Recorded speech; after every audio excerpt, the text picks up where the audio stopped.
दिसंबर की वो रात, जब ठंड सिर्फ शरीर को नहीं बल्कि आत्मा तक जमा देती है। जब सांस से निकलती भाप ये एहसास दिलाती है कि इंसान जिंदा है और चारों तरफ फैली सन्नाटा ये याद दिलाता है कि मौत कितनी करीब हो सकती है। उत्तर भारत के पहाड़ी इलाके में बसा था एक छोटा सा गांव, बर्फ नाला। साल में 6 महीने यहां धूप ठीक से नहीं पहुंचती थी। चारों तरफ बर्फ, सूखे पेड़ और रात होते ही एक अजीब सी खामोशी। गांव वाले कहते थे, यहां ठंड सिर्फ मौसम नहीं, यहां ठंड एक श्राप है। गांव और उसकी दहशत। हर साल ठंड शुरू होते ही गांव में कुछ अजीब होने लगता था। कोई आदमी लापता हो जाता, किसी की लाश बर्फ में जमी मिलती और कभी-कभी कोई भी नहीं मिलता, सिर्फ खून के निशान। गांव के बूढ़े लोग कहते थे कि ठंड की सबसे लंबी रात में कोई आता है। कोई क्या, ये कोई नहीं जानता था।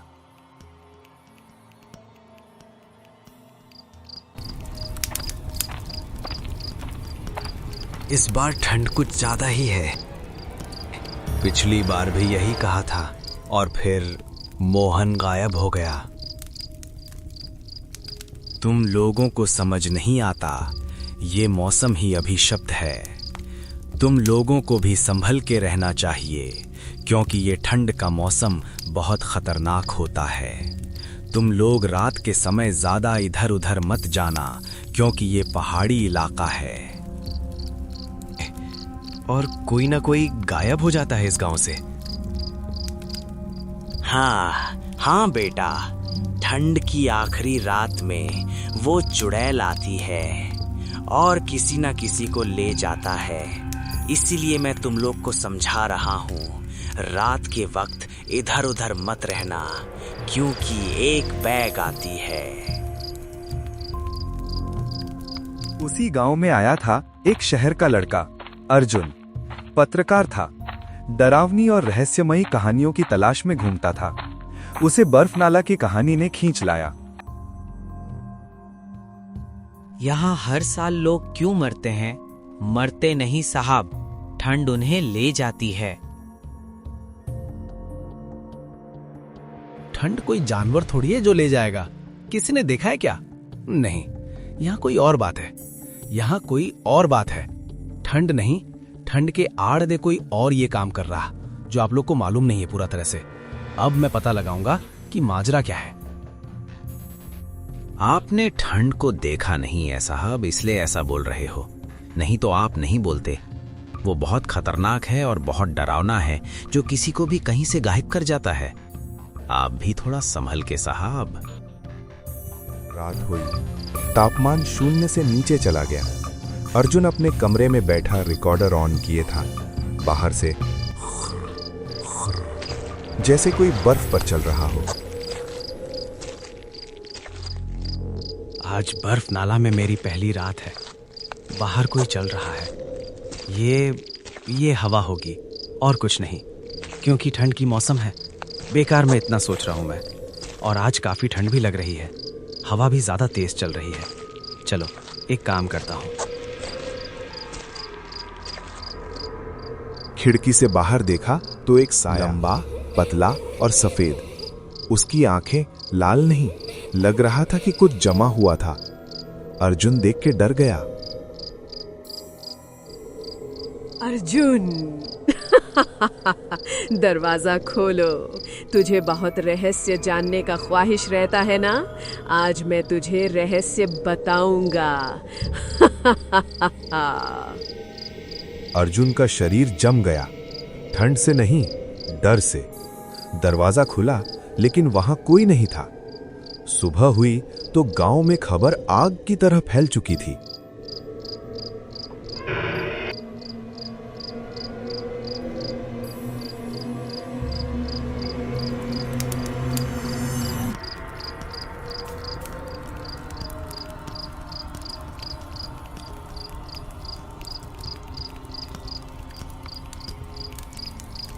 रात को फिर किसी के कदमों की आवाज आई। मुझे लग रहा है कि फिर कुछ होने वाला है। इस बार शहर वाला है, मुझे ऐसा लग रहा है, क्योंकि उसे अभी कुछ नहीं मालूम है और कुछ ज्यादा ही वो अपने आप को होशियार समझ रहा है। लेकिन भगवान जाने की किसकी पारी है। काका, ये कोई इंसान नहीं हो सकता। काका, मुझे तो लगता है किसी चुड़ैल का साया है। एक एक करके पूरा गांव खत्म होते जा रहा। अब हमारा क्या होगा काका?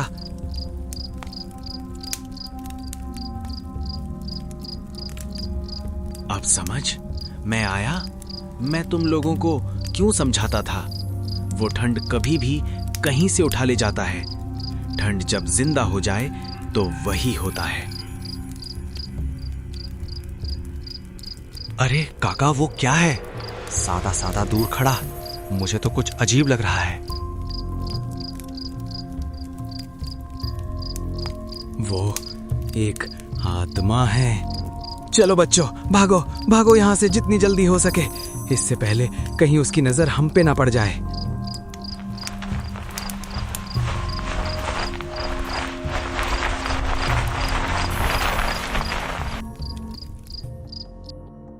सालों पहले इसी गांव में एक औरत को ठंड में नंगे पांव गांव से बाहर निकाल दिया गया था। वो मरी नहीं थी, बर्फ में वो जम गई थी और मरते वक्त उसने कहा था कि जिसने ठंड में मेरे साथ ऐसा किया, मैं भी उन सबको इसी ठंड के मौसम में ठंड दूंगी और किसी को भी नहीं छोड़ूंगी।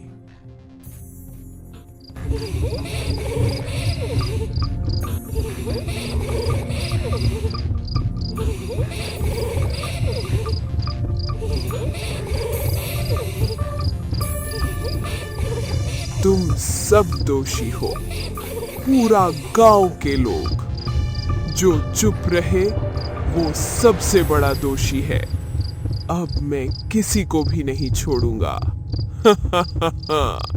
अब मैं पूरे गांव को बर्बाद कर दूंगा, किसी को भी जिंदा नहीं छोड़ूंगा।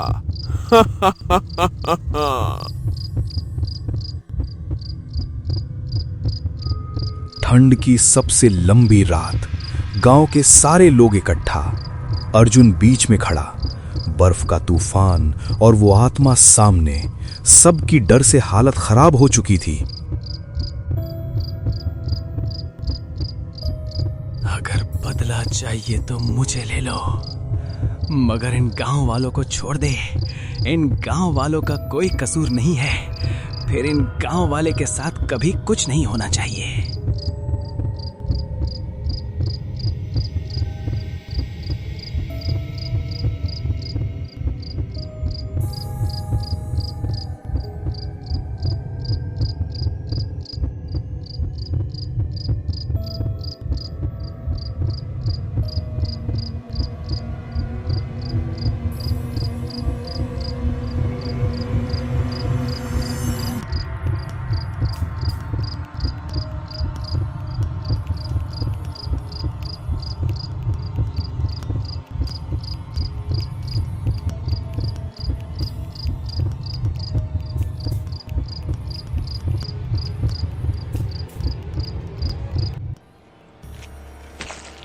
सुबह हुई, गांव सुरक्षित था, लेकिन अर्जुन कभी वापस नहीं आया।